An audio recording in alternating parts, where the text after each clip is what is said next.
Live from New York City, it's the Wendy Williams Show. Today, Phylicia Rashad has finally spoken out about the Cosby controversy, and what she says may shock you. Wendy breaks it down. And from the highly anticipated new drama Empire, the fabulous Taraji P. Henson is here, sharing surprising stories about her love life. Plus, get easy food and fitness tips for the new year from Insanity workout guru Shaun T. Now, here's Wendy.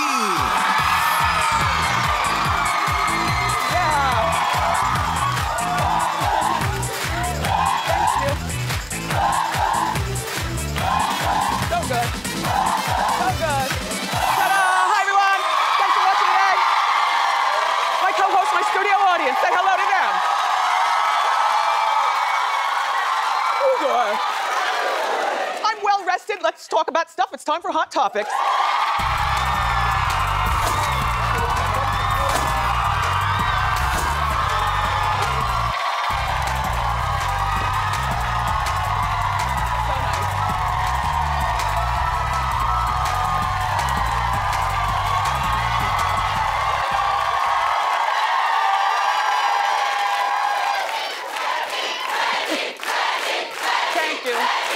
I'm grateful.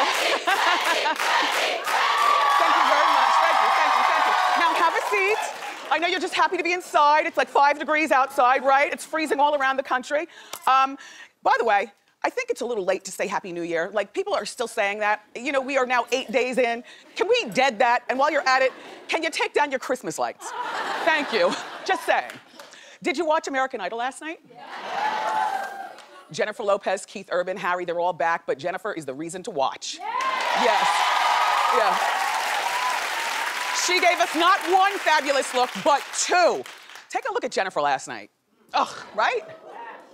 If you are hating, then you're a diehard hater. Gorgeous. I didn't watch the whole show, I just wanted to see what she was doing. But she did slow dance with one of the contestants. Look at this. Kid's 20 years old.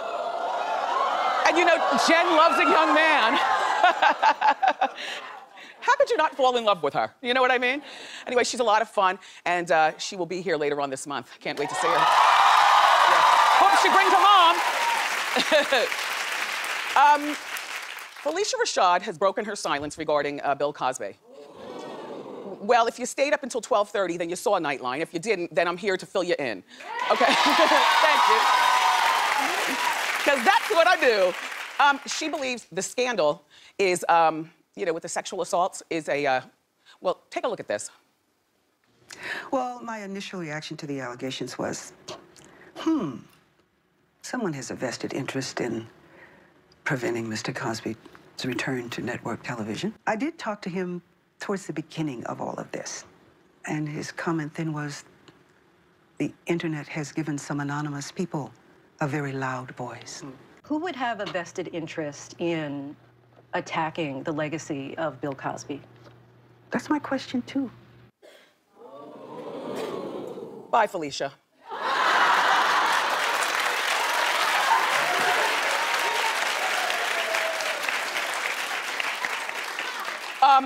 And by the way, the internet is killing her for, you know, speaking out, and saying, conspiracy theory.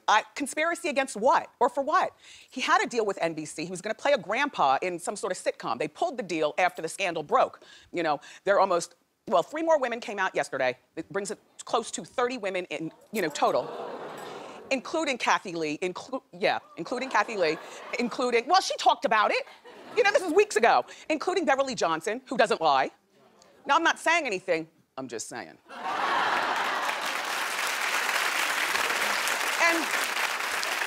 And what are these women to gain from talking right now? I mean, they're not getting financial gain from this. Some of these women are almost 70 years old, you know? And the scandal with Cosby has been grumbling for decades now. Yeah, we read stuff, we hear stuff, we see stuff, you know, for decades, but apparently, allegedly, he has this, or had this Olivia Pope type guy, you know, the fixer. And the guy has spoken out, it's an older white gentleman. He's spoken out and he said, you know, that his job was, well, to fix things. But, you know, I guess after a while, you can't fix it anymore. How do I feel about her speaking out? Shouldn't have answered the phone. Shouldn't be, only because my thought is, You know, when I get, you know, he's responsible for her biggest role on TV, and I get the legacy of the Cosby Show and everything. Unfortunately, that legacy has gone the way of Michael Jackson. When you think of Michael Jackson, before you think of the music, you think of the boys. You know, when you think of O.J. Simpson, before you think of, you know, football, you think of the killing. You know, so, you know, unfortunately, you know, for Cosby and the entire, you know, Cosby Show dynasty, yeah, it all comes down to almost 30 women and Beverly Johnson. And, you know, I think she would have been better off just being silent. You know, I don't even know if I'd feel comfortable calling him because, you know, when you call somebody who's in trouble like that, they appreciate your telephone call, you know, to support. You know, hello, Bill, it's Phylicia. I'm calling to support. You know, next thing you know, they want you to give statements or appear, you know, in Canada at the comedy show where he told jokes last night. You know, they want things from you. I don't know. Clap if you think she shouldn't have answered the phone.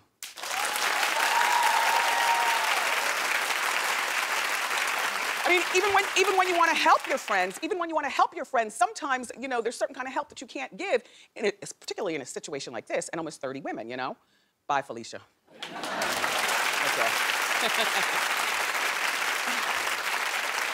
So, did you hear about Ludacris? I know. He's getting married. Well, he got married. All right, Ludacris gave his girlfriend a big surprise, and that is a surprise wedding. Not all, you mean, ew. You know, I don't even like weddings, but I swear, if your man plans your wedding for you and you walk in the house, well, okay, let me tell you the story. All right. First, he proposed to her on a private jet. Fabulous. And then the jet flew over a field. And in the field it says, Adoxy, will you marry me? In flowers. I think that's so sweet. So she said yes. So now she's blowing, and the jet lands, and guess what happens? They go back to Ludacris' house. Surprise! High school friends. Is that my dress laying over there? Wait, you picked out my dress? Is that a minister? Mommy, Daddy. I might run. You know, Ludacris, I like you, but that was a really creepy move. Like, creepy. I mean, you know, I like surprise presents, but I don't like surprise parties, and I don't like surprise weddings. I feel as though a wedding, if a girl's gonna have a wedding, it's her day to plan, even if a man wants to give his opinion. Ultimately speaking, a wedding is for the woman. And I'm happy for her because apparently, you know, they've been dating for a while. Heck, she left medical school, I guess, to, you know, be even closer to him. Yeah, she was in medical school. And she's like 28 years old. Well, see, she shouldn't have given up medical school, though. Because now, you know what I mean? Here's my thought. Follow me closely, because I am not disrespecting. I'm just giving my opinion. My thought is, and she's 28 years old and a beautiful girl. She's from Africa, and they've been dating for, you know, several years. But by her just going along with this wedding thing right now at this time, and even though she loves him, it almost makes us look at her as, you know, a random video girl or something like that, as opposed to a really educated woman, and she is. If I were her, I would have stayed in medical school. Because it looks, you know, when a girl who marries a wealthy woman, whether it's a star or a businessman or whatever, when a girl marries a wealthy man, when she marries a wealthy man, the most impressive thing is to keep your career for like 1 or 3 years before you quit. You know you want to quit, but because it makes us all look at you like, wow, how smart. Like Amal Abadubade. Amal, yeah, and George, you know what I mean? Like, I don't really care too much about them. Not because I don't like them, but just like they're boring to me. But I will say this about her. You know, it's very impressive that she's still practicing law, and you know that she was practicing, you know, and very impressive that she speaks all those languages. And I think that, you know, one day if she wants to leave, you know, practicing and become a housewife, that's fine. But it's really impressive if she just hangs in there for a few years, you know? Do you know what I mean? Yeah. Well, I don't know.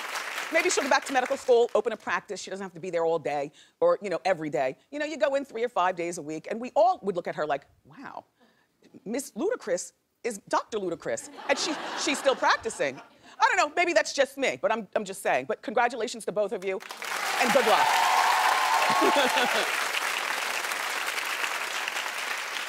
So You know, when I talk about hate here, I always remind you guys, you have to compartmentalize your hate, okay? You can't hate on everything with a broad stroke.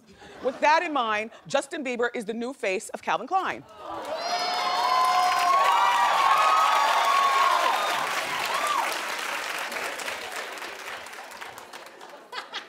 His crotch is so overly exaggerated, it's ridiculous. But I will tell you, I'm glad for him. I mean, first of all, I think he's hot right there. You do? Oh my gosh. There are so many haters on our staff. This morning in the meeting, everyone was like, no, he's not, and he's really airbrushed. Wendy, look at the pictures. Okay, so what? The critics are saying that he's overly photoshopped. Here's Justin before. Okay, now I'm gonna tell you what they did. Now, can we do the split to show? Can we show both? The wall's big enough? Oh, we can't split. Okay, I'll show you. Okay, there, boom. They photoshopped some hair on him, see? Because that's the before. It looks like they photoshopped, you know, some more hardness in his belly. They overemphasized his hip bones. They gave him bigger, it looks like bigger boobs or more darkness right here, so it looks like he has a little cleavage or something. They lightened up his areolas, right? Well, they did. Look, they put some really masculine veins, it made his arms a little bit more veiny. And just listen, photoshopping is what everybody does these days. You guys, he's very, very adorable. Well, no, you don't have to agree with me. All right, clap if you think that he's a jerk and this is the worst choice ever. Sir, you're a hater. Yes, you are. And also the way he's looking at us like a real jerk. But you know, I like a jerk. A jerk is a challenge. Like he's looking at us like, you know, buy him or whatever. I really don't care about you. Oh, he's so cute, but he's so short. He has 59 million Twitter followers, so that's good for Calvin Klein and good for business. Quite frankly, I think Nick Jonas would have been a great choice as well.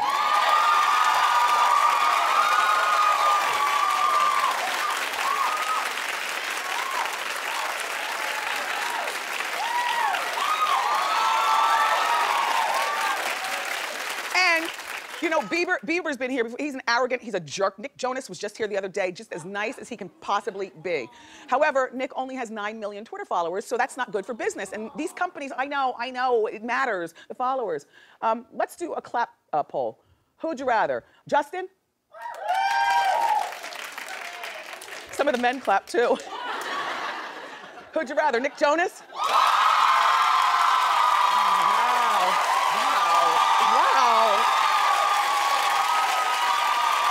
All right, down girls, down.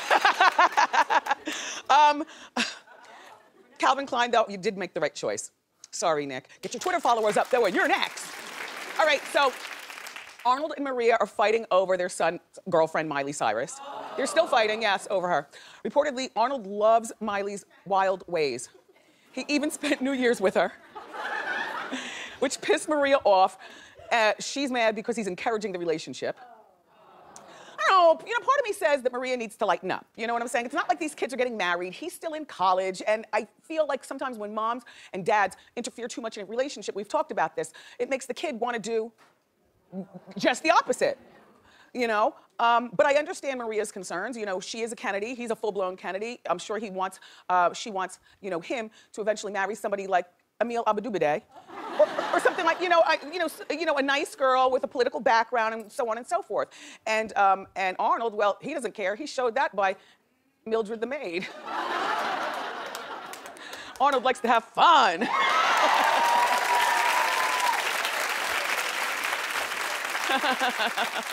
I don't mind them together though, but you know, Maria, if you don't want your son dealing with Miley and I guess, the rock star lifestyle and everything, then you gotta put him in different circles. Do you know what I'm saying? Different circles where the girls are equally as pretty, but just, more ambitious in a different direction, not being a rock star and twerking and smoking salvia, Like when we were younger, we would go to Martha's Vineyard. That's where, well, everybody goes to Martha's Vineyard, but particularly, there's a particular kind of black people that go to Martha's Vineyard, at least back in my day. Now everybody goes, but, back in my day. And I always loved a wild bad boy. I always, liked something a little bit gritty. But up at Martha's Vineyard, yeah, right? But we'd go to Martha's Vineyard and, you know, I'd meet like nice black boys, you know, from like Canterbury boarding school and, you know, Harvard bound and you know, and my parents would love that. And I eventually, I guess, rebelled against that, if you've ever seen me and my husband. But the point is that if you want your kids to at least see life outside of, you know, Miley twerking and whatnot, then you have to put them in different circles, you know, like, when my son gets, well, anyway, you know, all of our kids go through these things where they end up dating somebody that we don't really like. But, you know, if you put them in different circles, you know, join organizations like a Jack and Jill or you know, take them, you know, on vacations, you know, where the girls aren't so seedy, even though the buttoned-up girls are usually the worst ones.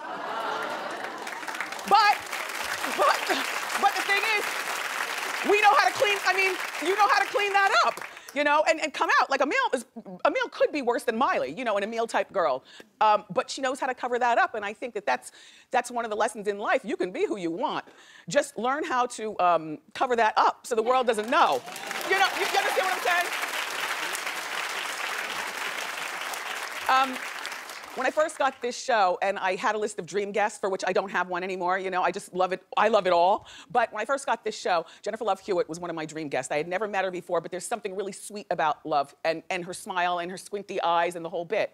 Anyway, the dream came true. She came to the show. She was absolutely wonderful. I ended up going out socially and seeing her and her mom and her brother and everything. So, and then she's been here a few times. So I feel particularly close to Jennifer Love Hewitt. So, Jennifer, I would like to give you a celebrity shout out. Hit it.